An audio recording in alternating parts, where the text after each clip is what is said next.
کہ قرآن میں کس طریقے سے کس انداز میں اس مہینے کا ذکر ہے، اس کی حرمت کا ذکر ہے، اس کا اہتمام کا کہا گیا ہے؟ دیکھیں السلام علیکم ورحمۃ اللہ وبرکاتہ.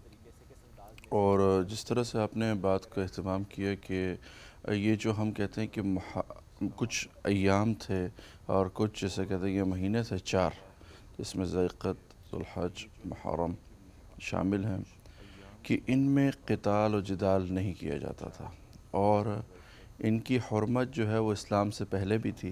یعنی عرب کے ہاں بھی جب مطلب قبائلی نظام تھا تو اس میں بھی یہ لوگ نہ آپس میں اس میں جنگ کرتے تھے، نہ لڑتے تھے، نہ جھگڑتے تھے، اور ان کو محرم ہی جانتے تھے. تو رسول اللہ صلی اللہ علیہ وسلم خطبہ حجۃ الوداع میں ایک جملہ کہا، اور کیونکہ ایک ہیومن چارٹر تھا تو رسول اللہ صلی اللہ علیہ وسلم نے کہا کہ جتنا یہ محرم مہینہ ہے اور جتنی محرم یہ سرزمین ہے، رب کعبہ کی قسم اس سے بھی محرم اور اس سے بھی زیادہ حرمت والی ایک انسان کی جان ہے، ایک انسان ہے. یہاں رسول اللہ صلی اللہ علیہ وسلم نے مسلمان نہیں کہا، یہاں رسول اللہ صلی اللہ علیہ وسلم نے عرب نہیں کہا، یہاں آپ صلی اللہ علیہ وسلم نے جسے کہتے ہیں قبیلے کا نام نہیں لیا، کہا انسانیت.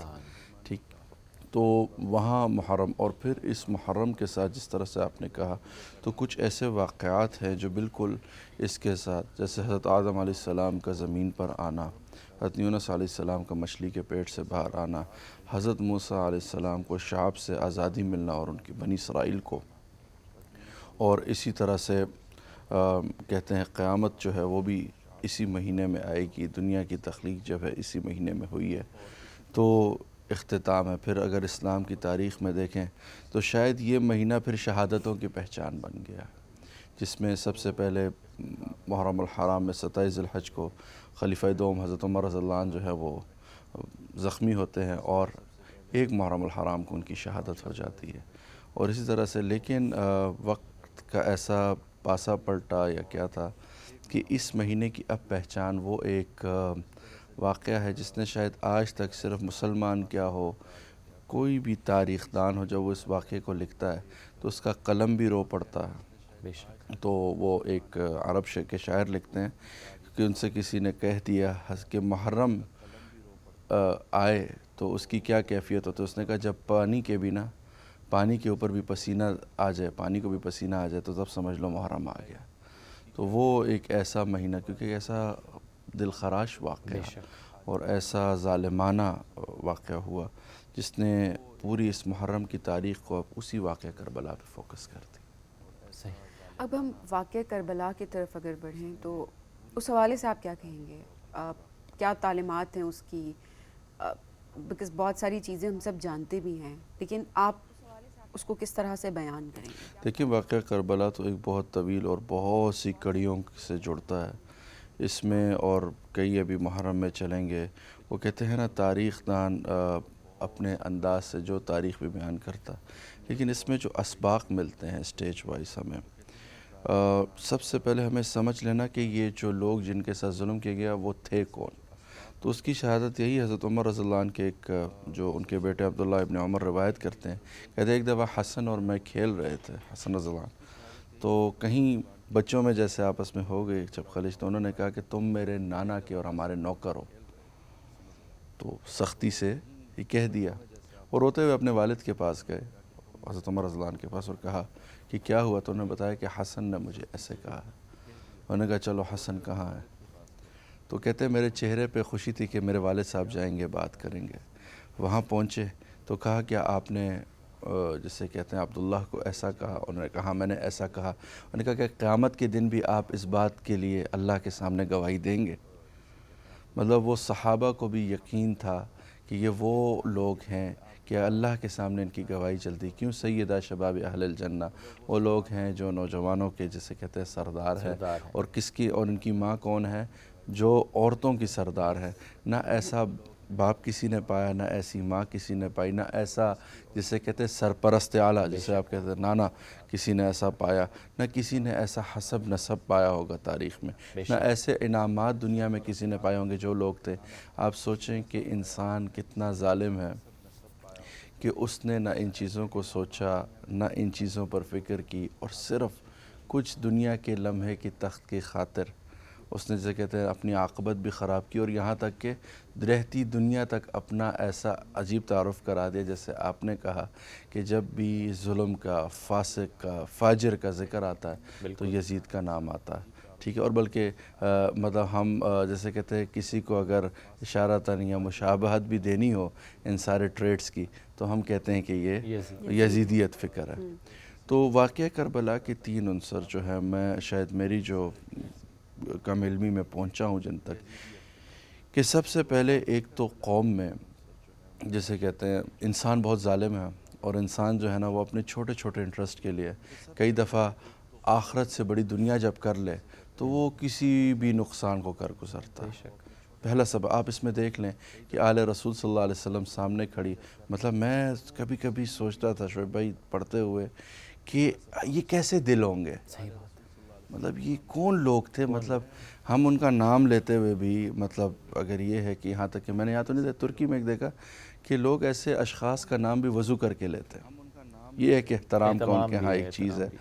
تو مطلب اتنا اہتمام پایا جاتا، اور صحابہ رضوان علیہم اجمعین کے ہاں یہ پایا جاتا کہ اگر آ جاتے تو پوری کوئی بہت بڑی مشاورت چل رہی ہوتی تو زبانوں کو خاموش کر لیتے، رسول اللہ صلی اللہ علیہ وسلم کو ان کے ساتھ وقت گزارنے دیتے، اہم امور بھی رسول اللہ صلی اللہ علیہ وسلم ان کے لیے پیچھے چھوڑ دیتے، یہاں تک کہ نماز میں آپ صلی اللہ علیہ وسلم کی گردن پر سوار ہو جائیں تو آپ صلی اللہ علیہ وسلم سجدے کو طویل کر دیتے. تو کیسے وہ دل تھے، کیسے وہ جگر تھے. اور ان میں سے بہت ایسے بھی وہاں کھڑے تھے جن کو ان منظر کا پتہ تھا، ان کے والد نے بتایا تھا، لیکن کیا تھا، دل پر دنیا بھاری ہو گئی تھی. انما الحیات الدنیا لعب و لہو، کہ یہ انسان کے ساتھ ایسا کھیل کھیلتی ہے کہ پھر انسان اسی میں گم رہتا ہے. پھر دوسرا کہ ایک لیڈر جو ہوتا ہے وہ بالکل جیسے کوفیوں کا ہم جانتے ہیں، اور ہمارے ہاں اس پہ متفق ہیں ہم سب، کہ انہوں نے خطوط لکھے جس کی وجہ سے انہوں نے خروج کیا مدینہ سے اور گئے. وہاں پہنچے تو آگے لوگ اپنی بات سے ہی مکر گئے. یعنی ایک لیڈر اچھا آپ کو مل بھی جائے، اگر خود عوام کا اخلاق ٹھیک نہ ہو تو ان کو کوئی اچھا بندہ نہیں مل سکتا. بے شک، ٹھیک ہے، یعنی عوامی اخلاق، عوامی اقدار کا بہتر ہونا بہت ضروری ہے. اور آخری بات یہ کہ انسان جو میں اس میں کہ حق و باطل کے ساتھ جب آیا وقت، اور حضرت حسین رضی اللہ عنہ اس وقت باقاعدہ اچھے انداز سے اس معاملے کو حل کرنے کی بھی کوشش کی، لیکن ان پر جب جنگ مسلط کر دی گئی تو انہوں نے نہ کسی پریشر میں آئے، نہ وہ کسی قسم کی جیسے کہتے ہیں انہوں نے جیسے کہتے ہیں وقتی کوئی جیسے کہتے ہیں ہیلا لیا. اب میرے خیال سے کسی پر بھی ایسی حالت آ جائے تو وہ جیسے کہتے ہیں نا، کسی بھی طریقے سے جیسے دیکھیں نا 2 مارے پڑی، اسرائیل کو فوراً سیز فائر کے لیے تیار ہوگی، تو یہ حالت ہوتی ہے انسان کی. لیکن حضرت حسین علیہ السلام نے نہ بندوں کو دیکھا نہ کچھ دیکھا. جب حق و باطل کی بات آ گئی تو انہوں نے یہ چیز پروف کر دی. اور میں شاید سمجھتا ہوں کہ قیامت کے دن حضرت حسین رضی اللہ عنہ جس چیز پر سب سے زیادہ فخر کریں گے وہ یہی ہوگا جو کربلا میں انہوں نے جو منظر پیش کیا ہے. قیامت تک اللہ نے ان کو اسی لیے عزت دے دی. تو ایک شاعر جس پہ کہتا ہے کہ متی نے دل سے پوچھا کہ بتا کہ کیا حسین ہے، تڑپ تڑپ کے بول اٹھا صدا صدا حسین. کہ ایک لیڈر جو ہوتا ہے وہ بالکل جیسے کوفیوں کا ہم جانتے ہیں، اور ہمارے ہاں اس پہ متفق ہیں ہم سب، کہ انہوں نے خطوط لکھے جس کی وجہ سے انہوں نے خروج کیا مدینہ سے اور گئے. وہاں پہنچے تو آگے لوگ اپنی بات سے ہی مکر گئے. یعنی ایک لیڈر اچھا آپ کو مل بھی جائے، اگر خود عوام کا اخلاق ٹھیک نہ ہو تو ان کو کوئی اچھا بندہ نہیں مل سکتا. تو بس یہ بالخصوص جو آخری جملہ ہے نا کہ یزید تھا اور حسین ہے، بے شک اس میں ساری بات مکمل ہو جاتی ہے. اب ایسے میں عاشور کا جو اہتمام ہے ہم اس پہ بھی ضرور بات کریں گے. محرم کربلا سے پہلے بھی عاشور کا ایک اہتمام، بالکل ایسے رسول اللہ اس کی وجہ کیا تھی؟ اس پہ روزہ رکھنے کا کیوں کہا گیا؟ رسول اللہ صلی اللہ علیہ وسلم ایک دفعہ جیسے کہتے کچھ یہود قبائل کے سامنے سے گزرے اور ان کو دیکھا تو انہیں دیکھا کہ وہ 10 محرم کا دن تھا اور وہ روزہ رکھے ہوئے تھے. تو انہوں نے کہا کہ یہ آپ نے روزہ آخر کیوں رکھا ہوا؟ تو یہود نے بتایا کہ ہم اس لیے کہ اس دن حضرت موسیٰ علیہ السلام اور مع بنی اسرائیل اللہ تعالیٰ نے ان کو فرعون سے نجات دی تھی. تو یہ اس کی جسے کہتے احترام میں، اس انعام کی خوشی میں جو ہے ہم روزہ رکھتے. تو رسول اللہ صلی اللہ علیہ وسلم فرمایا کہ ہم تو ان سے زیادہ اس روزے کے حقدار ہیں. تو رسول اللہ صلی اللہ علیہ وسلم نے پھر اہتمام فرمایا لیکن تشبیہ اختیار نہ ہو 10 محرم کی. تو یا 9-10 کا رکھ لیا، رسول اللہ صلی اللہ علیہ وسلم نے کہا یا 9 یا اس سے پہلے رکھ لو یا اس کے بعد ایک روزہ ملا کے رکھ لو تاکہ وہ یہود کی تشبیہ نہ ہو۔ تو وہ رسول اللہ صلی اللہ علیہ وسلم نے جو ہے یہ روزہ، اور پھر اس روزے کی فضیلت اس قدر آئی کہ رسول اللہ صلی اللہ علیہ وسلم نے روزے کبھی نہیں چھوڑے۔ جیسے کہتے ہیں رسول اللہ صلی اللہ علیہ وسلم کچھ جیسے ہے، جیسے یہ ذی الحج کے جیسے کہتے ہیں 10 روزے، یہ رسول اللہ صلی اللہ علیہ وسلم حج سے پہلے بھی رکھتے، اپنی مدنی زندگی میں رکھے اور مکی زندگی میں رکھے، اور اسی طرح سے یہ جو عاشور کا روزہ یہ رسول اللہ صلی اللہ علیہ وسلم نے تا حیات اپنی زندگی میں کبھی نہیں چھوڑا، ایک سنت متواترہ تھی ان کی۔ اس کے علاوہ اسامہ صاحب کون سی عبادات ہیں جن کو ہمیں کرنا چاہیے، ہمیں پریکٹس کرنی چاہیے محرم کے پورے مہینے کی اگر ہم بات کریں اس کے اہتمام میں، احترام میں؟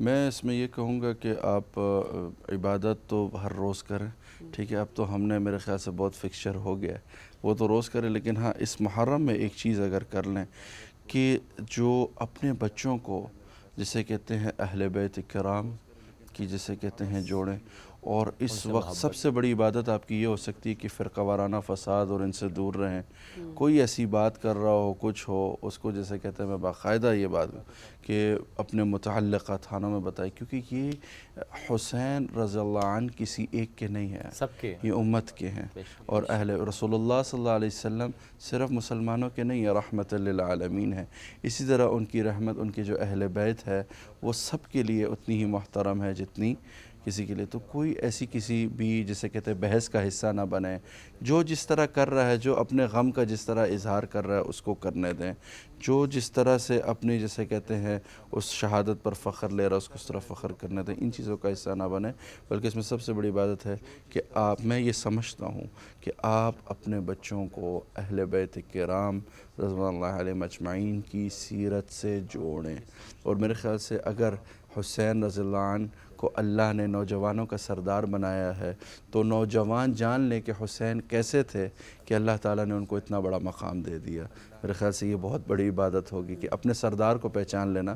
ہم سب جنت میں جانے کی خواہش کرتے ہیں تو اس دن پتہ چل جائے کہ ہمارا سردار کیسا تھا، ہمارے سردار نے کیا ایسا کیا کہ اللہ تعالیٰ نے اتنے بڑے مقام پہ انہیں پہنچا دیا، تو وہ جان لیں۔ اور اس کے ساتھ جسے کہتے ہیں محرم میں جو حرمت والے مہینے ہیں ان میں خاص طور پہ جو ہم اب یہاں تک کہ ہم نے تو لڑائی جدال کی بات کی، یہاں تک کہ چیخ کے بات کریں، عرب قبائل میں تاریخ مکہ المکرمہ لکھا ہے چیخ کے ایک دوسرے سے بات نہیں کرتے تھے، کسی سے کوئی لڑائی ہوتی تھی سامنے سے گزر جاتے تھے نہیں، لیکن آپ دیکھیں آپ نے ذو الحج میں بھی بڑے دلخراش واقعات دیکھے ہوں گے اسی سرزمین پہ، محرم بھی گزر رہا ہے کوئی نہ کوئی، تو میں لوگوں سے کہوں گا صرف آپ کم از کم ابو جہل سے بدتر تو نہ بنیں، مطلب ابو جہل بھی اتنی غیرت رکھتا تھا کہ ان محرمات میں وہ اس طرح کی حرکتیں نہیں کرتے تھے، تو کم از کم اس سے بدتر تو ہم نہ بنیں، جیسے کہتے ہیں اپنا جو ہے رسول اللہ صلی اللہ علیہ وسلم کی امتی ہونے کا احساس دلائیں، اور جسے کہتے ہیں اس ماہ مکرم کا احترام کر لیں، کسی کو گالی نہ دیں، اس سے لڑائی جھگڑا ہے اس کو ختم کر لیں، تو میرے خیال سے یہ عبادات کا میں سمجھتا ہوں کہ عبادات زیادہ معاملات بہتر ہے۔ اچھا مجھے ابھی بھی یاد ہے شعیب، دیکھیں بچپن سے ایک چیز ہوتی ہے اسامہ صاحب، ہمیں تو ہمارے جو پیرنٹس ہیں وہ پورے اہتمام اور احترام کا ہمیں بتاتے تھے، میں احترام کی بات اس لیے کر رہی ہوں کہ مجھے یاد ہے ہمیں ٹی وی بہت زیادہ دیکھنے کی ان دنوں میں اجازت نہیں ہوتی تھی، اسپیشلی فرسٹ 10 days کی اگر بات کریں احترام کے پرسپیکٹیو سے کہ کس طرح سے کیا دیکھنا ہے کیا نہیں دیکھنا، گھر کے اندر کیا ہوگا نہیں ہوگا، اور ہمیں اس طرح کے پروگرامز دکھائے جاتے تھے، اسپیشلی پی ٹی وی کی اگر میں بات کروں تو یہاں پر بہت سارے پروگرامز لگا کرتے تھے جو کہ اب بھی ہم دیکھ رہے ہوتے ہیں، ہم بھی دیکھیں اب بڑی خوش قسمتی ہے کہ اس سلسلے کو ہم آگے بڑھا رہے ہیں جو ہم دیکھتے آئیں، بٹ ہمیں یہ تعلیمات دی جاتی تھی، ہمیں واقعہ کربلا کے بارے میں بتایا گیا، ہمیں بتایا گیا کہ اہل بیت کی کیا امپورٹنس ہے، ہمیں جس طرح آپ نے بات کی کہ سرداروں کو ہم پہچانیں، ہمیں اس کی فضیلت بھی بتائی گئی، ہمیں احترام بھی بتایا گیا، ہمیں اس کی اہمیت بھی بتائی گئی۔ اب آج کل شاید صرف ایسا ہو گیا ہے کہ اتنی فاسٹ لائف چل گئی ہے کہ شاید وہ والا اہتمام ہم ابھی نہیں کر پا رہے ہوتے، احترام تو ظاہر ہم سب کرتے ہیں، ہم سب پہ لازم بھی ہے، بٹ وہ والی بات جو آپ والی ہے کہ ہمیں اپنے بچوں کو ان پریکٹسز سے گزارنا ہے، ہمیں ان کو بتانا ہے، اور یہ پریکٹسز ہمیں گھروں کے اندر کرنی ہے، اپنے اپنے طریقے سے کرنی ہے۔ یہ میں نے ایک طریقہ بتایا، ہر گھر کا جس طرح آپ نے بتایا کہ ہمیں اس طرح سے اختلافات میں نہیں پڑنا، ہمیں فرقہ واریت میں ہمیں نہیں جانا. جو جس طریقے سے اہتمام کر رہا ہے, احترام کر رہا ہے, ہمیں اس کا احترام کرنا. سوری ٹو کٹ یو, آپ نے ایک بات کی کہ اب وہ لائف وہی ہے, دنیا بھی وہی ہے جو اس دور. ہمیں ہمیشہ عمومی طور پہ یہ کہا جاتا ہے وہ عرب کے قبائل جو ہے, آج میں کہتا ہوں ہم بیٹھے ہوئے ہیں اسلام آباد میں بہت پوش ایریا میں بھی رہنے والا بندہ, آپ مجھے بتائیں کیا روزانہ ایک اونٹ ذبح کر کے کسی مہمان کو کھلا سکتا ہے؟ وہ عرب کے قبائل ایسے تھے کہ مہمان آتا تھا تو پورا اونٹ ذبح کرتے تھے. حضرت خالد بن ولید رضی اللہ عنہ کے بارے میں آتا ہے اتنے مالدار تھے کہ ایک اونٹ ان کا مکہ میں کھڑا ہو تو آخری اونٹ طائف میں کھڑا ہوگا. ایسے لوگ تھے, یہ نہیں تھے کہ وہ کوئی دنیا کے نہیں جانتے, تاجر لوگ تھے, سب تھا. حضرت عبد الرحمن ابن عوف کی آپ مثال لے لیں, آپ حضرت عثمان غنی کی مثال لے لیں. ان کے لیے جو دنیا بھی تھی نا وہ آخرت سے بڑی کبھی نہیں ہوئی تھی. آپ کم از کم, میں نے کہا نا کہ اپنے سردار سے تعارف کل ملنا ہے ہم نے, تو اپنی دنیا کو اتنا کر لیں کہ جس میں کیونکہ اللہ تعالیٰ نے, کیونکہ ہم نے کامیابی کی جو ڈیفینیشن ہے نا اس کو چینج کر دیا. ہم نے وہ ایک ڈیوائن سورس ہے, ڈیوائن سورس میں اللہ کیا کہہ رہا ہے, ادخل الجنت فقد فاز, کہ جو جنت میں داخل ہو گیا وہ کامیاب ہے. مطلب ایک کامیابی کا میرے لیے انڈیکیٹر میرا مالک مجھے دے رہا ہے, تو میں اس کے مطابق اپنی لائف کیوں نہ کروں. وہ مجھے نہیں کہہ رہا کہ یار یو ہیو ٹو بی, میں نہیں کہتا کہ دنیا کی سکسیس اور اس کو جو ہے آپ اگنور کریں, لیکن کس فکر سے, مسلمان کی فکر ہونی چاہیے کہ میرا اٹھنا بیٹھنا. ایک ابھی میں آپ کو بتاؤں اٹیلین ہے, بیسیکلی وہ working on a one project, سوچو وہ حیران ہوا and when we talk with each other, تو میں نے اسے بتایا کہ اس پر بھی اجر ہے, اس نے کہا کہ میں حیران ہوا کہ اتنا کیلکولیٹڈ دین کہ اٹھنے بیٹھنے پہ بھی اجر دے رہا ہے. مطلب کہ ریوارڈنگ کی جو ہے کہ مطلب اللہ تعالیٰ نے اس کے اندر رسول اللہ صلی اللہ علیہ وسلم جس طرح سے بشارتیں اللہ نے اس امت کو دیں کہ مطلب اس کے اٹھنے بیٹھنے میں بھی, سو ہی ایکسیپٹڈ اسلام, کہ مطلب میری لائف کی, انہوں نے کہا کہ میں آخرت پہ تو یقین رکھتا ہوں لیکن مطلب ایسی آخرت میں جہاں میں جاؤں تو بیسٹ ریوارڈ مجھے ملے.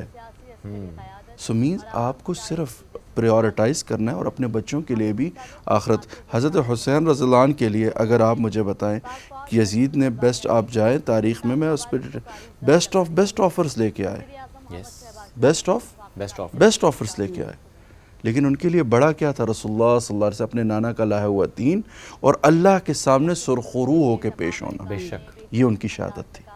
تو آپ اگر حسینیت کا دعویٰ کرتے ہیں ذرا اس طرح سے عمل کر کے دکھائیں کہ دنیا میں کبھی آپ کو کوئی غلط کام آفر ہو رہا ہو آپ کہیں نہیں بالکل میں نہیں کرتا, میں نے کل حضرت حسین رضی اللہ عنہ کو منہ دکھانا ہے, انہوں نے ہمارے لیے قربانی دی, شہادت دی. سوچے نا خاندان نبی ہے, بے شک, ٹھیک ہے, تو وہ قربانی کس کے لیے دے رہا, امت کو سکھانے کے لیے.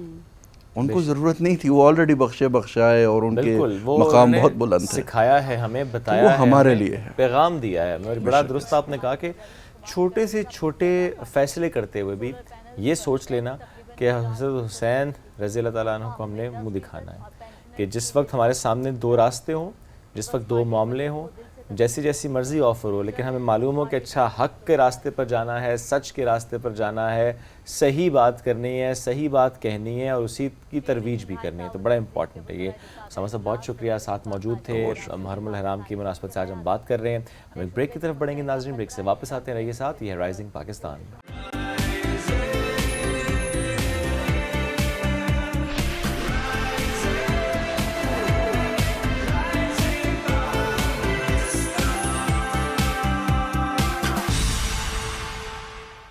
ویلکم بیک جی. رائزنگ پاکستان میں آپ کو کہیں گے خوش آمدید. اور اب ذرا بات کرتے ہیں کچھ ایسے لوگوں کی جو کہ ماحول کو بہتر بنانے میں اپنی کنٹریبیوشن کر رہے ہیں. کس طرح سے وہ آگے بڑھ رہے ہیں, کس طرح سے وہ لوگوں کو موٹیویٹ کرتے ہیں کہ ہم نے اپنے ماحول کو محفوظ کرنا ہے, ہر ممکن کوشش کرنی ہے, اقدامات کرنے ہیں, اپنی اپنی کیپیسٹی میں ہم جو کر سکتے ہیں ہمیں مل کر آگے بڑھنا ہے. ہم نے دیکھا کہ تالاب بہت سارے بنائے, انہوں نے بہت سارا کام کیا کمیونٹیز کے ساتھ مل کے, موٹیویٹ کیا کہ آپ تالاب بنائیں. تو بہت زیادہ انہوں نے اس کے اوپر کام بھی کیا. اب جو ہے وہ انہوں نے ایک اور کیمپین سٹارٹ کرنے وہ جا رہے ہیں, وہ یہ ہے کہ انہوں نے 55,000 درخت جو ہیں وہ لگانے ہیں. اینڈ پرابلی کیمپین ساتھ چل رہی ہے ان کی, نہیں وہ تالاب والی کیمپین بھی, درخت لگانے والی کیمپین بھی, رین واٹر ہارویسٹنگ سے متعلق بھی بات کرتے ہیں. کچرا کتنا بڑا ایشو ہے, یعنی آپ ماحول کی جب ہم بات کرتے ہیں اس میں درخت بھی ہیں, اس میں پانی بھی ہے, اچھا اس میں اربن چیلنجز اپنی جگہ ہیں, اس میں رورل چیلنجز اپنی جگہ, تو سب پر کام وہ Shoaib at the same time لوگ کس طرح سے, آج یہ جاننے کی ان سے بھی کوشش کریں گے کہ لوگ کس طرح سے اس مہم میں ان کے ساتھ جڑ سکتے ہیں, کہ چاہے وہ تالاب بنائے, چاہے وہ کچرا اٹھانے کی بات ہو, چاہے وہ درخت لگانے کی بات ہو, ماحول کو ہر ممکن کوشش کی جائے کہ اس کو بہتر بنانے کی بات ہو. تو آج ذرا دیکھتے ہیں کہ آپ اور ہم کس طرح سے ان کا ساتھ دے سکتے ہیں. ٹیچر عثمان کے نام سے سوشل میڈیا پہ بہت فیمس ہیں, عثمان عباسی ہمارے ساتھ موجود ہیں. السلام علیکم عثمان, کیسے ہیں آپ؟ وعلیکم السلام, thank you so much. Thank you Usman, دوبارہ سے آپ نے ہمیں جوائن کیا. اس سے پہلے بھی ہم نے کافی ڈیٹیل گفتگو کی تھی کہ آپ کس طرح سے کام کر رہے ہیں, بٹ ظاہر ہے نئے نئے انیشیٹیوز آپ لے رہے ہوتے ہیں. اب ذرا بتائیے گا کہ آج کل کس طرح سے آپ کام کر رہے ہیں, کن کن جگہوں پر کیا کیا پروگریس ہے اب تک کی؟ بہت شکریہ. ابھی ہمارے 815 تالاب بن چکے ہوئے ہیں جو کہ آزاد کشمیر کے اندر 1,70,00,000 لیٹر پانی وہ ہم نے سیو کر لیا ہے نا ابھی تک 6 مہینے میں ہوا ہے. جی جی. اور جو ابھی پیچھے جو پرسوں کی بارش تھی تو اس میں سارے تالاب بھر چکے ایکسیپٹ ضلع حویلی, کیونکہ وہاں پہ بارش نہیں ہوئی. اور وہ بارش کیوں نہیں ہوئی؟ کیونکہ وہاں پہ جنگلات بے دردی سے تباہ کیے گئے, کاٹ لیے گئے. سو وہاں پہ بھی ہم نے, جو آپ نے پلانٹیشن کی بات کی, تو ایک میسو پلانٹیشن ان ایریاز میں جہاں پہ ڈیفارسٹیشن ہو گئی ہے وہاں پہ کرنی ہے. ساتھ ساتھ میں جو رین واٹر ہارویسٹنگ ہے وہ ہم نے سٹیز میں جو اربن ایریاز میں بھی شروع کیا, جیسے راول پنڈی اور اسلام آباد میں, کہ جو بارش ہوتی ہے وہ پانی ہم ضائع کر لیتے ہیں. یہی پانی ندی نالیوں سے ہوتا ہوا سمندر میں جاتا ہے, تو وائی ناٹ کہ اس کو ہم واپس زمین کو دیں, گراؤنڈ واٹر کا حصہ بن جائے. جی جی. تو وہ اللہ کا شکر ہے, ہمارے کوئی 8 پروجیکٹس وہ سکسیزفل ہو چکے ہیں اور وہ ابھی آن گوئنگ پروسیس چل رہے ہیں. مساجد کے اندر بھی ہم بڑے لیول کے اوپر یہ سسٹم کر رہے ہیں. تو اس کے علاوہ جو مری ہے, نتھیا گلی ہے, تو وہاں پہ بھی جو تالاب مہم ہے وہ بھی چل رہی ہے. تو ناردرن ماؤنٹینس میں تو تالاب ہی بنا سکتے ہیں, تو سٹیز میں ہم اس طرف آئیں کہ رین جو واٹر ہارویسٹنگ. اچھا, ناردرن ایریاز میں تالاب زیادہ ضروری کیوں ہے؟ اس کا تعلق کیا اس ٹرین سے ہے کہ ہمیں میدانی علاقوں میں شاید اس طرح سے ضرورت نہیں ہے اس کی, یا what do you think میدانی علاقوں کی نسبت پہاڑی علاقوں میں زیادہ ضروری کیوں ہے؟ اچھا, 2 چیزیں. اب ہم اسلام آباد میں ہیں تو یہاں پہ اگر ایک مرلہ جو جگہ ہے تو وہ کروڑوں کے حساب سے, تو جو لینڈ کاسٹ ہے وہ بھی میٹر کرتی ہے نا. تو جو اربن ایریاز میں تو یہاں پہ زمین اس طرح سے اویلیبل نہیں ہے.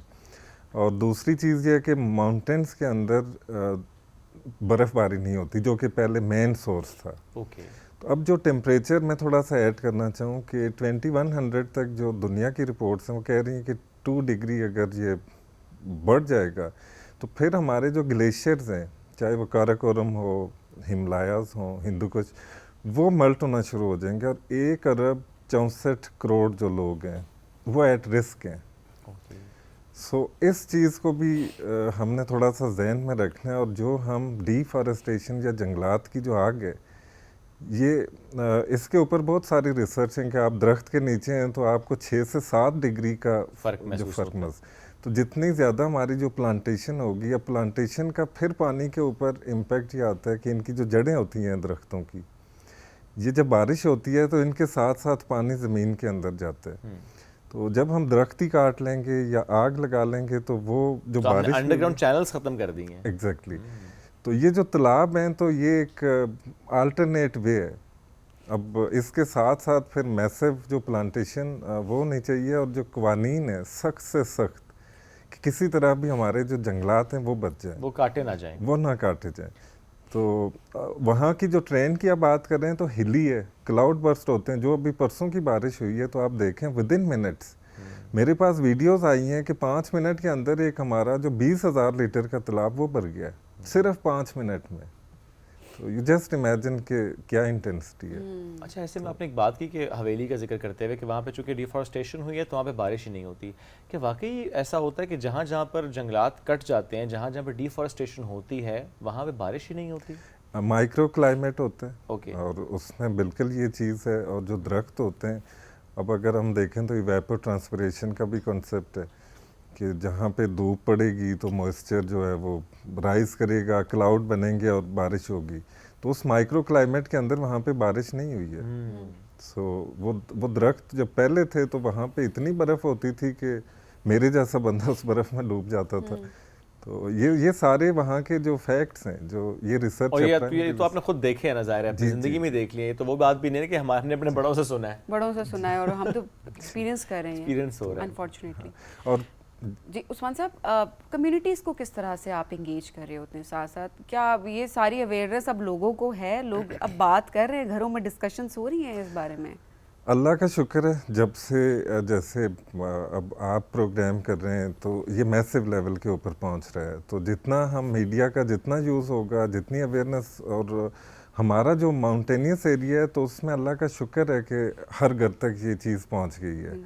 تو کیونکہ وہاں پہ شاید کیبل نیٹ ورک نہیں ہے, اور ہمارا یہ جو میڈیا ہے تو یہ ہر جگہ پہ پہنچتا ہے. تو ایک تو یہ چیز ہے کہ ہم نے اویئرنیس ہر بندہ اپنے ٹیبل پہ بچوں کے ساتھ, سکولز کے اندر, مساجد کے اندر, آج جمعہ ہے, اور ایک اسپیشل جو علماء کرام اگر وہ بھی اس چیز کو بہت امپورٹنٹ لے کے چلیں, پھر محرم الحرام شروع ہو گیا. تو اس چیز پہ ماحول کے اوپر جتنی بات کریں وہ کم ہے, کیونکہ یہ اس وقت ایک نیشنل ایمرجنسی بن چکی ہے. That's true. اور صرف بات ہی نہیں, عملی اقدامات بھی بہت امپورٹنٹ ہیں. ہم یہ تو دیکھ رہے ہیں, بات بھی ہو جاتی ہے اور ہو رہی ہے, لیکن جس طرح سے ایک ہولسٹک اپروچ ہونی چاہیے اور جس طرح سے ایک میسو کیمپین ہونی چاہیے, امپلیمنٹ ہوتی بھی, ظاہر ہے آپ کی اپنی لمیٹیشنز ہیں. بہت سے لوگ جو کام کر رہے ہیں, ہر بندے کی اپنی اپنی لمیٹیشن ہے, وہ اپنے ایک ایریا میں کام کر رہا ہے, اس کی آواز ایک خاص فریگمنٹ تک پہنچ رہی ہے, کچھ لوگوں تک پہنچ رہی ہے, چلو زیادہ تک بھی پہنچ رہی ہے, بٹ پورے ملک کے لیے بلکہ پوری دنیا کے لیے تو ہے کہ ہم سب اس پہ زیادہ سے زیادہ کنٹریبیوٹ کریں. آپ نے ممبر کا ذکر کیا, بڑی امپورٹنٹ بات ہے. ہم سکولز میں دیکھتے ہیں, سینسٹائز کرتے ہیں بچوں کو, لیکن شاید وہ لٹریچر کی حد تک ہے. جی, بچے آ کے لگا تو نہیں رہے پودے, بچے پودوں کا خیال تو نہیں رکھ رہے, وہ کیسے رکھیں گے, یہ بڑا امپورٹنٹ. یا پھر ونس ان اے بلو مون ہم یہ دیکھ رہے ہوتے ہیں, کوئی 2 مہینے میں کوارٹرلی ایک کمیونٹی سروس کا پروجیکٹ بچوں کے آورز پورے کرنے, یا سوشل میڈیا پہ پکچرز ہیں تو وہ کچھ درخت آ کے 10 بچے لگا رہے ہیں, وہی 10 تصویریں سوشل میڈیا پہ جا رہی ہیں.